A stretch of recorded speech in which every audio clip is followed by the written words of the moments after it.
Let's start with Iowa State. What are some of the challenges of going against that kind of 3-3-5 defense? Yeah, I mean, this is a defense that we haven't gone against this season yet. So, being able to have different tags for the different type of defense that we're going to be going against, something that we're going to have to prepare for, throughout this whole entire week. How much changes in terms of the preparation with the option stuff you guys have been so successful with when you have a different kind of defensive front with the 3 and the 3? Yeah, I mean, like I said, West Virginia did some similar things like that with the Okie front, but there's little things since they have a star defender in the middle of the field instead of having all those linebackers in the box. It's little tags that we're gonna have to switch up. Jalon, I guess there's been a lot of attention on Jared over the past, really, calendar year. Jared Casey, I was wondering how you've seen him sort of handle all that attention and now just sort of being involved in everything. I feel like he's done pretty well with it. Staying humble throughout the whole entire course. Never getting too high, never getting too low. Just coming in with that same mentality of just trying to get better. Had a few great catches today. It's a lot of things that we're working on. Jalon, do you remember first meeting Coach K? I do. Yes, I do. What were your initial thoughts, and how has that relationship grown? And what do you make of what he's doing so far with this offense? Yeah, I mean, I feel like he's always kept it 100 with what his offense is going to do. He came in and told us the different variations of the offense that we'll be able to run, and I definitely feel like we've seen every single variation throughout the whole time he's been here. What do you remember about meeting him? I remember how he broke down how his offenses are ran. He gave comparisons to NFL teams and different college teams.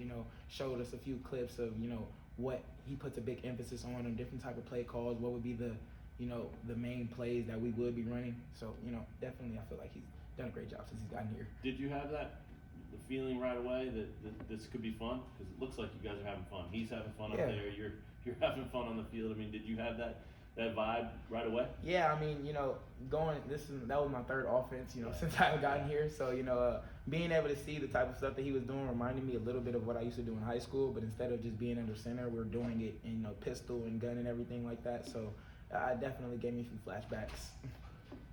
Does running those offenses present a welcome challenge for a quarterback? A lot of detail to keep track of. A lot of variations, is it something that keeps you interested?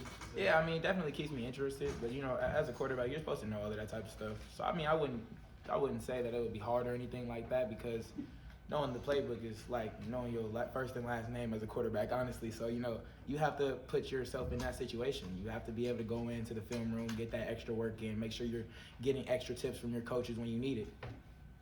For a piece I'm working on just for a little bit down the road, could you comment on what the meaning of Sam Burke's leadership for this team as you guys kind of turn things around here? Yeah, I mean, him being one of the oldest guys on the team, he's been here for a while and he's been able to see everything change. He's been able to see the ups and downs. So, I feel like he's that level-headed guy who's always going to keep pushing us no matter what it is. And, he's very well-spoken, very soft-spoken when it comes down to things. But when he needs to talk, he's going to speak. Thank you. JD, grade yourself through 4 weeks. As in? Your play, your performance, your numbers, your leadership, all those things. There's always stuff to get better at. I feel like, I've done a pretty decent job this season, but there's a lot of stuff on film that I can clean up. And, to see that I've, been able to do this and there's still more that I'm able to do, I just definitely feel like there's more to be able to get done. When you no say grade. that, say it again? No grade. No grade. When you say that you have more to improve, I guess what comes to mind?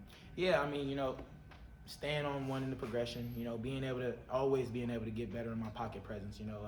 I let up a sack last week, and that's something that I needed to be able to see. Being able to see that corner blitz come is something that they didn't really bring in film a lot. So, being able to see those type of pressures and everything like that, and being able to put our offense in a better position.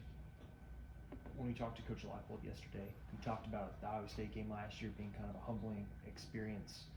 I guess big picture, how much has changed? Obviously, you didn't play in that game, but just as a program as a whole, how much has changed since that game last year to this game this week?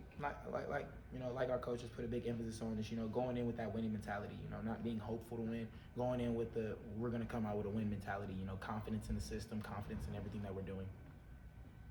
As an offensive player, you probably enjoy watching your physical defense. Which player on defense do you think is the most physical and that you enjoy watching? I mean, we have a lot of physical guys on that defense, but seeing DBs come downhill is something that we really like to see. You know, Kenny Logan is one of those very hard-hitting safeties, and you know, to be able to see Marvin come downhill in that last game on that running back, you know, we love to see stuff like that.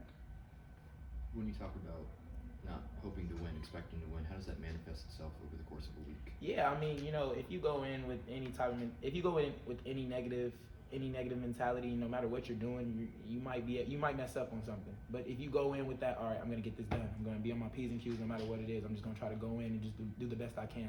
It puts your mindset in a better perspective, because your mind controls a lot. The power of your mind is definitely more than you would think. You guys have talked a lot about enjoying this start to the season, enjoying the fans, seeing it packed out there, that kind of stuff. Have you allowed yourself to think what it looks like, or what happens if you keep winning? You know, I don't really look too far down the line.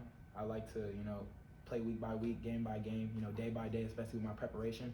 You know, I just am hopeful that we're able to keep on doing what we're doing. You know, keep the same mindset, keep the same mentality through the whole season. This is obviously the most winning you guys have done as a program in over a decade. Who are some of the guys in the locker room that have kind of helped everyone stay on the grind each week and maybe not get too caught up in, hey, it's the best start in 13 years?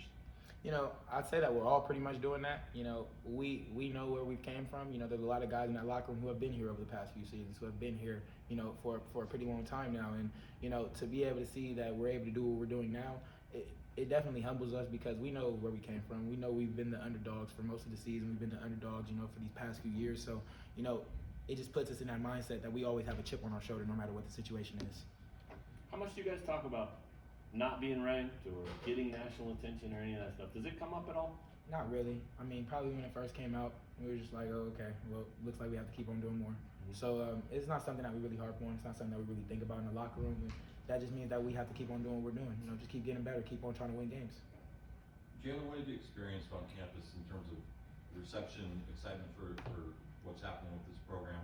When you get away from the football bubble and you go to class and meet other students, are you getting any reaction? Oh, definitely. I mean, it's definitely a lot more people recognize me when I'm walking on campus now, especially when I'm going to class. But you know, I love that type of thing, because that means that there's a lot of people on campus right now who are excited for what we're doing, and they're just about excited as us. So, you know, we love that type of attention. Hey, Jalon, going into the year, everybody's talking about replacing Kwame, and the receivers have obviously, just what have you seen from them? You know, I feel like we've been consistent. You know, every single game, every single week, with the preparation that we're doing, you know, there's a lot of stuff that goes into building an offense throughout the week. And I feel like these guys have been, you know, on their P's and Q's, you know, getting into their playbook, knowing which different personnels there are, because we have a lot of personnels. And, you know, there's a lot of guys who are in the game with these different personnels, but they're in a different position. So I feel like they've been pretty locked in, you know, just being able to handle all adversity.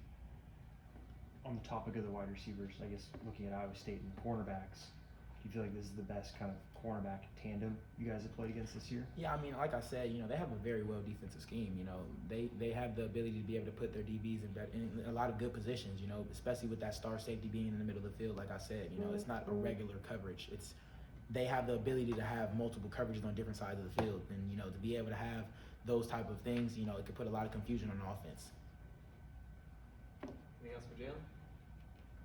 Thanks, everyone. Thank you. Thanks, Jim.